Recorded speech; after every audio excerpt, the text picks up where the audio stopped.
कहानी की शुरुआत होती है एक प्लेन से जो अमेजन के घने जंगलों के ऊपर से उड़ रहा था। उस प्लेन में हमारा मेन कैरेक्टर जस्टिन अपने कुछ दोस्तों के साथ बैठा था और सभी लोग आराम से अपने घर लौट रहे थे। लेकिन तभी अचानक कुछ ऐसा हुआ जिसने सब कुछ बदल दिया। अचानक एक रहस्यमयी चीज ने प्लेन पर हमला कर दिया। उस अजीब हमले की वजह से प्लेन का पूरा कंट्रोल बिगड़ गया और वह तेजी से नीचे गिरने लगा। कुछ ही सेकेंड में प्लेन सीधा अमेजन के खतरनाक जंगलों की तरफ गिर रहा था। फिर एक भयानक टक्कर हुई। जैसे ही प्लेन जंगल से टकराया उसका पिछला हिस्सा बुरी तरह से टूट गया। उसी टक्कर में एक लड़की हवा में उछलकर बाहर जा गिरी। प्लेन लगातार नीचे गिरता जा रहा था। जैसे जैसे प्लेन गिर रहा था वैसे वैसे कई लोग एक एक करके बाहर गिरने लगे। यह सब देखकर प्लेन के अंदर चीख पुकार मच गई। कुछ ही पलों बाद प्लेन जोरदार धमाके के साथ जंगल के बीचों बीच जा गिरा। यह हादसा इतना खतरनाक था कि टहनियां बाहर निकलते समय सीधे पायलट के ऊपर गिर गई। उस टक्कर में पायलट के शरीर के टुकड़े टुकड़े हो गए। वहीं एक लड़की अपनी सीट पर ही मर चुकी थी। बाकी बचे लोग डर के मारे तुरंत प्लेन से बाहर निकल आए, लेकिन उनकी मुसीबत अभी खत्म नहीं हुई थी। जैसे ही वो बाहर निकले एक स्टूडेंट अचानक मुड़ा और उसी समय प्लेन के टूटे हुए पंख उसके सिर से टकरा गया और वो वहीं मर गया। इस अफरा तफरी में उनका जीपीएस ट्रैकर भी कहीं खो गया और अब वे सब जंगल के बीचों बीच फंस चुके थे। यहाँ मोबाइल फोन भी किसी काम का नहीं था क्योंकि पूरे इलाके में सिग्नल पकड़ ही नहीं रहा था। इस वजह से वे किसी को मदद का मैसेज भी नहीं भेज सकते थे। और सबसे बड़ी मुसीबत यह थी कि इस इलाके के बारे में सबसे ज्यादा जानकारी रखने वाला उनका स्पॉन्सर अब जंगल में पड़ी एक लाश बन चुका था। लेकिन असली डरावनी कहानी तो अब शुरू होने वाली थी। अचानक हार्वे को जंगल की तरफ से कुछ अजीब आवाजें सुनाई दी। जब उसने ध्यान से सुना तो उसे एहसास हुआ कि ये आवाजें आसपास रहने वाले ट्राइबल लोगों की थी। हार्वे ने सोचा अगर ये लोग मदद कर दे तो शायद नदी के रास्ते कैंप तक पहुंचा जा सकता है और वहां से मदद मिल सकती है। लेकिन समस्या यह थी कि वे आदिवासी उनकी भाषा बिल्कुल भी नहीं समझते थे और अगले ही पल उन्होंने सीधे इन लोगों पर हमला कर दिया। इस हमले में हार्वे की गर्लफ्रेंड मारी गई और बाकी लोगों को जहरीले डॉट से बेहोश कर दिया गया। कुछ समय बाद जस्टिन की आंखें धीरे धीरे खुली। जैसे ही उसे होश आया उसने खुद को एक लकड़ी की नाव में पाया। नाव के सामने बैठे लोग उसी जंगल की ट्राइब के थे। डर के मारे जस्टिन ने तुरंत अपने हाथों की रस्सी खोल दी, लेकिन जैसे ही उसने हिलने की कोशिश की एक ट्राइबल आदमी जोर से चिल्लाया। वह आदमी पूरे शरीर पर काले रंग से ढका हुआ था और वह उस ट्राइब का सबसे निर्दयी आदमी था जो इंसान को खाने के लिए मशहूर था। कुछ ही देर में नाव किनारे पहुंच गई और वहाँ बाकी ट्राइब के लोग भी खड़े दिखाई दिए। उनमें बच्चे हो या बूढ़े सबके शरीर पर लाल रंग लगा हुआ था। थोड़ी ही देर में स्टूडेंट्स को उठाकर आदिवासी लोग गांव की तरफ ले गए। गांव पहुंचते ही उनका स्वागत एक अजीब तरीके से हुआ। हर कोई उन्हें छूकर देखने लगा जैसे वे कोई इंसान नहीं बल्कि अजीब जानवर हो। लेकिन उनकी हालत और खराब तब हुई जब उन्होंने पेड़ों पर लटकी मानव हड्डियां देखी और शाखाओं पर टंगी खोपड़ियां। कुछ ही देर में उन्हें ट्राइब की बड़ी झोपड़ी के सामने लाया गया। तभी एक बूढ़ा आदमी लाठी लेकर आगे आया। वही इस पूरी ट्राइब का मुखिया था। पूरे कबीले में उसकी बात आखिरी फैसला मानी जाती थी। उसने बस अपनी लाठी जमीन पर मारी और अचानक सारे नरभच्ची चुप हो गए। फिर वह धीरे धीरे स्टूडेंट्स के पास आया और एक एक को ध्यान से देखने लगा। इसके बाद उसने अपनी भाषा में कुछ कहा, लेकिन स्टूडेंट्स को उसका एक भी शब्द समझ नहीं आया। कुछ ही देर बाद उन्हें वहाँ से उठाकर ले जाया गया और आखिर में सबको एक सुअर वाले पिंजरों में बंद कर दिया गया। पिंजरे के बाहर खड़े आदिवासी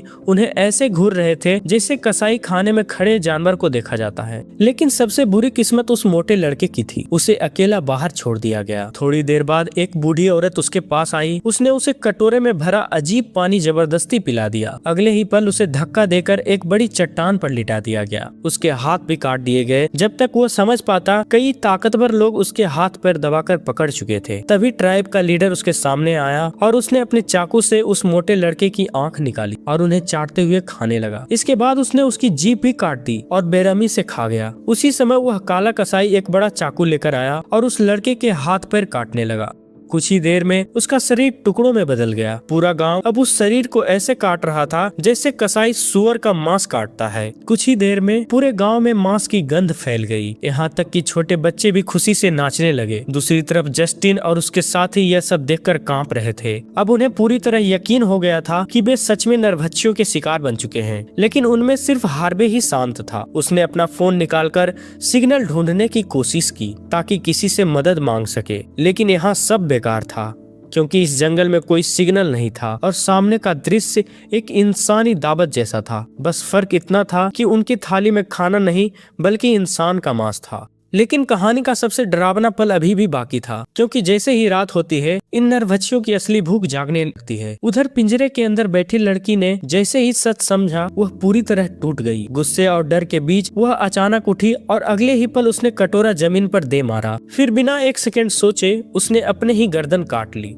असल में सच्चाई यह थी कि आदिवासी लोग उसके दोस्त को चुपचाप मारकर उसकी मांस को पकाया था, लेकिन जब तक बाकी दोस्त यह समझ पाते तब तक उस लड़की की सांसें रुक चुकी थी। हालांकि उसके दोस्तों ने उसकी मौत को बेकार नहीं जाने दिया। उन्होंने चुपचाप उसका मुंह खोला और एक लकड़ी की मदद से नशे वाली पत्तियां उसके गले में ठूंस दी। उनका प्लान साफ था, अगर नरभक्षी उसकी लाश खाएंगे तो पूरी ट्राइब नशे में डूब जाएगी। और आदिवासी को इस चाल की बिल्कुल भी खबर नहीं थी। कुछ देर बाद काला कसाई वहां पहुंचा और उसने बिना देर किए उस लड़की की लाश को काटना शुरू कर दिया। कुछ ही समय में पूरा कबीला उस मांस को खाने लगा, लेकिन थोड़ी देर बाद उनके शरीर पर उस नशे का असर दिखने लगा। ये अजीब तरीके से हंसने लगे, कोई लड़खड़ा रहा था तो कोई जमीन पर गिर रहा था। उधर हार्वे यह सब देख रहा था। उसे लगा कि यही सही मौका है भागने का। वह धीरे धीरे वहां से निकलने लगा, लेकिन समस्या यह थी कि अब इन नरभक्षियों को इंसानी मांस की आदत पड़ चुकी थी। अचानक उनमें से एक हार्वे का हाथ पकड़ लिया और अपने दांतों से उसे चबाने लगा। यह देखकर हार्वे पूरी तरह डर गया और पूरी ताकत से भागने लगा, लेकिन आसपास मौजूद बाकी लोग तुरंत उस पर टूट पड़े। कुछ ही सेकंड में चारों तरफ से भीड़ ने उसे घेर लिया और फिर सब उसके शरीर को ऐसे नोचने लगे जैसे गिद्ध किसी लाश पर टूट पड़ते हैं। कुछ ही पलों में उसका शरीर टुकड़ों में बदल गया। उधर दूसरी तरफ जस्टिन और दाढ़ी वाला लड़का जंगल में भागते जा रहे थे। उन्हें उम्मीद थी कि शायद वे जल्द ही रेस्क्यू टीम तक पहुंच जाएंगे, लेकिन अभी नदी पार करते समय जस्टिन का पैर फिसल गया और वह तेज बहते पानी में गिर पड़ी। उसकी चीख सुनकर दाढ़ी वाला लड़का घबरा गया। वह नदी के किनारे किनारे भागते हुए उसके पीछे गया और आखिरकार एक पेड़ की टहनी की मदद से उसने जस्टिन को बाहर खींच लिया। इसके बाद दोनों फिर से जंगल के अंदर बढ़ने लगे और कुछ देर बाद वे उसी जगह पहुंच गए जहां उनका प्लेन क्रैश हुआ था। चारों तरफ मरे हुए लोगों की लाशें पड़ी थी। यह दृश्य देखकर दोनों सन्न रह गए, लेकिन उनकी किस्मत अभी भी साथ नहीं दे रही थी, क्योंकि इतनी मेहनत से भागने के बाद भी वे फिर से पकड़े गए। आदिवासी और भी ज्यादा गुस्से में थे। उन्होंने जस्टिन को पकड़ लिया और उसकी शादी की तैयारी शुरू कर दी। वही दाढ़ी वाले लड़के को लकड़ी के खंभे से बांध दिया गया। अब काला कसाई उसके सामने आया और उसे सबसे भयानक सजा दी। पहले उसने उसके शरीर की सारी हड्डियां तोड़ दी, फिर उसके पूरे शरीर पर हरी चिपचिपी मिट्टी लगा दी। उस मिट्टी की मीठी गंध आसपास की चींटियों को खींच लाई।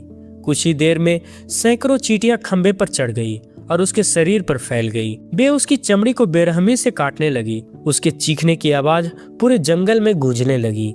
इधर जस्टिन की शादी की तैयारी चल रही थी, लेकिन अचानक जंगल में एक अजीब हलचल शुरू हो गई। दरअसल पास में एक जगुआर के निशान दिखाई दिए। आदिवासी उन निशानों का पीछा करने लगे और इसी वजह से उन्होंने जस्टिन पर ध्यान नहीं दिया। जस्टिन ने मौका देखा और धीरे धीरे वहां से निकल गया। वह भागते भागते नदी के दूसरी तरफ पहुंच गया, लेकिन वहां जो दृश्य था वह और भी खतरनाक था। सामने नरभक्षी और रेस्क्यू टीम के बीच भयंकर लड़ाई चल रही थी, लेकिन हथियारों के मामले में रेस्क्यू टीम ज्यादा ताकतवर थी, इसलिए आदिवासी एक एक करके मारे जा रहे थे। चारों तरफ गोलियां चल रही थी और जमीन पर आदिवासी की लाशें पड़ी थी। उसी समय जस्टिन के दिमाग में एक आइडिया आया। उसने तुरंत अपना मोबाइल निकाला और रेस्क्यू टीम के सामने जाकर खड़ा हो गया। उसने इशारा करके बताया कि वह आदिवासी नहीं है, इसलिए किसी ने उस पर गोली नहीं चलाई। जैसे ही कमांडर ने उसके हाथ में मोबाइल देखा, उसे तुरंत सिक्योरिटी टीम के पास बुला लिया गया और आखिरकार आदिवासी पर हमला रोक दिया गया। लेकिन हेलीकॉप्टर में बैठने से पहले एक सैनिक ने जस्टिन से पूछा, क्या कोई और भी जिंदा है? जस्टिन ने धीरे से जवाब दिया, नहीं, सिर्फ मैं ही बचा हूँ। इसके बाद उसे सुरक्षित घर भेज दिया गया और हार्वे हमेशा के लिए उसी नरभक्षी ट्राइब के बीच रह गया। कुछ ही समय में जस्टिन के इस प्लेन क्रैश से बचने की खबर पूरी दुनिया में फैल गई और वह रातों रात मशहूर हो गया। लेकिन उसने दुनिया को असली सच्चाई कभी नहीं बताई। उसने सबको यही बताया कि अगर उन आदिवासी लोगों ने मदद नहीं की होती तो वे लोग प्लेन क्रैश के बाद अमेजन जंगल में मर जाते। असल में वह ऐसा इसलिए कर रहा था ताकि उन ट्राइब लोगों की पूरी जाति खत्म न हो जाए। लेकिन कहानी का आखिरी ट्विस्ट अभी भी बाकी था। एक रात जब जस्टिन सोने जा रहा था, तभी उसके पास एक फ़ोन आया। वह फ़ोन हार्वे की बहन का था।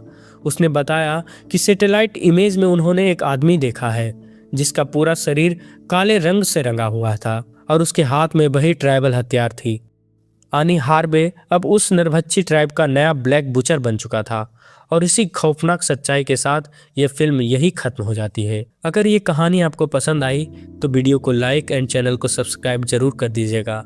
हम ऐसे ही मूवीज के एक्सप्लेनेशन वीडियो लाते रहते हैं।